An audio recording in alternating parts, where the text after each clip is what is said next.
we are gonna get right into Jennifer Lawrence because this article is great. And I didn't want to cover this initially, but I think there's enough there that like this is one of those ones that Tim put this in like our group, talked about it. It started with the clickbait headlines like Jennifer Lawrence confesses she has nightmares about Tucker Carlson, and we're just eye rolling so hard that we don't want to talk about it. And my favorite part is the meme. I think we finally caved. It's the therapist where the guy's like, is Tucker Carlson in the room with us now? Right now? Yes. Yeah. So it says Jennifer Lawrence's intolerance hurts the country, and here's why. This is from Christian Toto, who's great. We love him. We've had him on the show. Yep. He's awesome. If he ever comes back, I would like to have him on. Yeah, for sure. He would be great on here. It says, Tucker Carlson is having a hearty laugh over Jennifer Lawrence's confession that she has nightmares about the Fox News host. And before we get into that, I do want to draw your attention to this picture.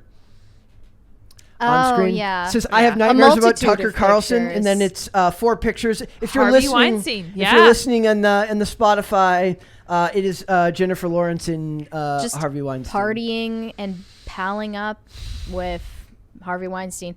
Also, Olivia Wilde has been accused of being a Harvey Weinstein ally as well. I saw that. I don't earlier. know how true that is. Many such cases. I mean, that could be as simple as like they were in a Miramax movie or whatever, like in a movie that he produced. I don't know. It's just not somebody that you want to have a selfie with. So it says, when Carlson says, no, I want you all to picture this, not in his voice, but in Seamus's voice. That's it says, when you decide to work in television and you lose control of a lot of things, foremost, the way other people perceive you. You can, so it can really be, can it really be your fault? Are you really responsible if major Hollywood starlets dream about you? Yeah, no. They dream about you.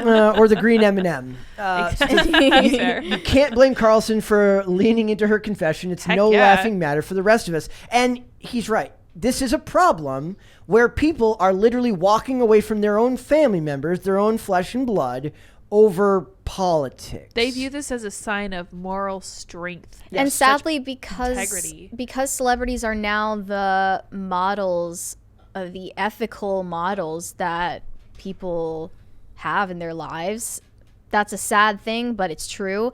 Jennifer Lawrence is then telling her fans, or even just the onlookers in general, that it's okay to disassociate from your family members over political differences, almost completely the opposite of what we saw with Sydney Sweeney when her family got eviscerated on the internet for even hinting that they could be anything but politically leftist. I couldn't stop thinking last night about Alec Baldwin and him somehow thinking that like John McCain was like the bastion of American values. Like it shows such a fundamental misunderstanding of what the modern day what a populist movement really means. Call that out of touch. Like I was like, McCain?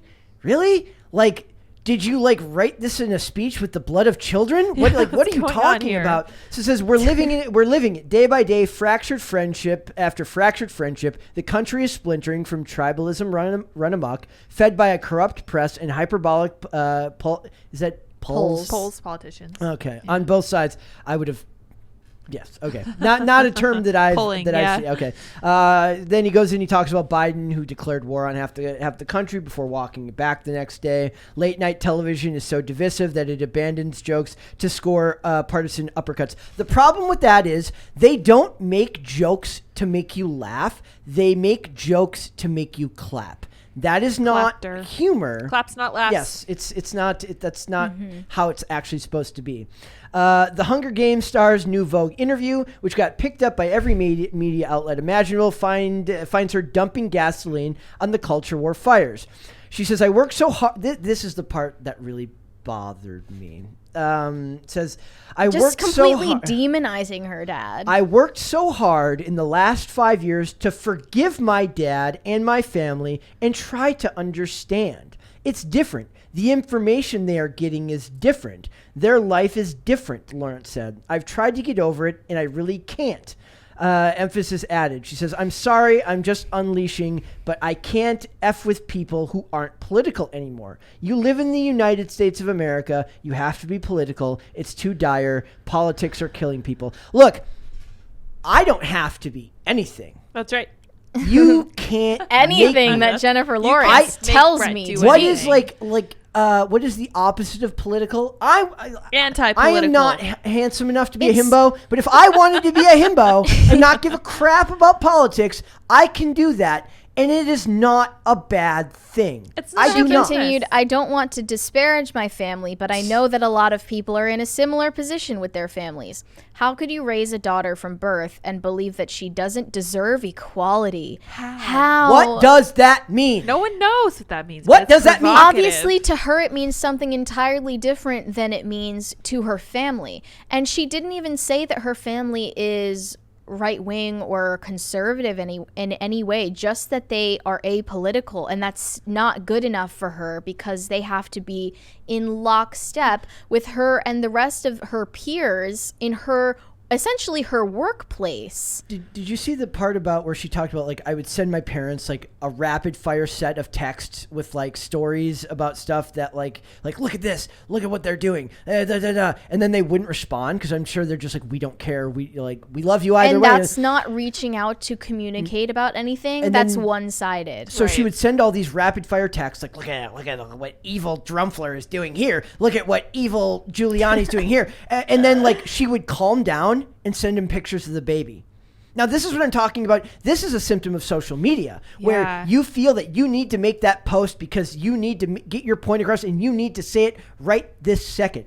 All you have to do, all she has to do in that case is, like, type out that text, close your phone, give it 5 minutes, 10 minutes, and come back to it and decide, is this something I really want to fight with my parents about? Yeah, I think you're right. Something else she said. It breaks my heart because America had the choice between a woman and a dangerous jar of mayonnaise. And they were like, well, we can't have a woman. Let's go with the jar of mayonnaise. That goes with AOC saying they'll never elect a female president because they hate women. I love the hyperbole of it all. Like, I picture that. When I read that, like, from AOC, I'm just like, I was out, like, down the street, right? And I look to my left and there's people at a restaurant and I'm picturing, like, I'm looking at all the men. I'm like, in her world, all these dudes are looking at the women and they're just like, F off. Doubt. That's not how humans have come to exist for millennia. I'm just saying. It's such a simplistic view of the world that's enforced by a media narrative that's turned everyone into either heroes or villains. Do you guys think that anybody stops for a minute and they're like, whoa, whoa, whoa, whoa. All the news I'm seeing perfectly supports everything I already think. Is there maybe something off here? Everything she said in this interview is, just like you said, telling jokes for claps. And it's so Amy Schumer-esque. I cannot stand it. It's too personal she said it's too personal to a female's existence to watch white men debate over uteruses when they, from the bottom of their hearts, can't find a guess what. And then, of course, all it takes is somebody who's not completely moronic to be like, there was more women on the Supreme Court now than there was at that white time. Men. And it's just, you don't even need to get into the real facts, the real argument at all, because that's not what she is prompting from you. She wants compliance, not only from her family, but from emotional validation. It's not just validation, though. She wants you to validate that the things that she feels this strongly about that have been stoked by an extremely corrupt media, an extremely biased set of institutions that are out to make you scared out of your freaking mind all the time. She needs you to repeat that back to her. I think there's something also much darker that isn't being addressed or done justice in that interview, which is that she reveals she had 2 miscarriages in her early 20s. And I think there's clearly some, I guess, unhealed wounds there. And she's using political like things that are political to mask that or displace her pain onto it. Yes. Can I ask you, ladies, some questions about that then? So say like in a culture now, which when Tim sent this article, the original version of this article, I'm like, I don't think you saw just how much they didn't just talk about Roe v. Wade. They bragged about abortions for a long period of time. Is something like that, like you're saying, you feel like that's unhealed trauma from something? Possibly. But I don't know. But could that be because the traumatic nature of the procedure of what happens flies in the face of the nonchalant way they treat the concept of abortion? So they're like, it's no big deal just have an abortion. And society tells you it's no big deal, but to you, you can't understand why to you it is, and you're almost at loggerheads with the world. She's faced with reconciling her grief and this ideology. They can't exist in the same space. Guys, I don't think you realize what a significant percentage of the rage we see on social media right now is because of unrecognized guilt and shame. This is something we never talk about anymore. We tout stuff like abortion, and then we act shocked when people are like, I don't feel that way about having aborted my kid. I feel guilty, empty, and now I might not be able to conceive at all. And people don't know how to come to terms with it because they're being told, we talked about this a little bit last night with some of the trans stuff, where like they're being sold a lie. And then when it turns out to be a lie, they can't come to terms with the fact that it's not true, and they just crumble. And they lash out at people around them. I've seen it personally. I've seen it publicly. I think that's exactly what we're seeing with Jennifer Lawrence. I think something else I wanted to touch upon here is the way we know the press politicizes everything celebrities say, even when it's not the intent they had in saying it. And they ask leading questions to coax political answers out of largely apolitical public figures. They might have done that whole interview, never touched on those topics, never thought of a moment about it. Easily done. But reading the Vogue interview, I can't help but think this was the direction Jennifer Lawrence took it in herself, because she's touching on every single topic. She's talking about gun control, the NRA, about school shootings. She's talking about Mitch McConnell, about J.D. Vance, about every political issue you can think of, or every call out that she could have possibly made. It was made. And that's the direction I think she hijacked the interview and took it into, when ordinarily, thank you. Good party. Yay, thank you guys. Ordinarily, I want to assume that it's the press's fault when we see annoying headlines like this. Right. And especially after Roe v. Wade, they asked so many leading questions to get the provocative headlines they wanted. I am so proud of this movie I just made. They're like, well, you know what else you can be proud of? Abortion. Oh, okay. She's like, I guess I can. And then they're like, they don't have the option of opposing it. Right. You have no choice. Or staying silent on it, do they? So well, silence is violence. They have to say something at least in tepid agreement. But in the case of Jennifer Lawrence, I think she might genuinely feel this strongly about all of these issues. And I refuse to believe if she can be that against decorum while having an interview, which is part of her public-facing persona. I'm sure the messages she sent to her family are very hard to reconcile. That like they love their daughter, but they just don't want to talk about this stuff with you, and that's fine. Especially not over text message, which is completely understandable, even if they were open to it. Yeah, have that discussion in person. Yeah, have that discussion in person. It makes me think of and how do you think they feel about this coming out? Like this quote that she just can't accept it. It's weird, that you would want to put that. But you find that out from the press and not from her. Yeah.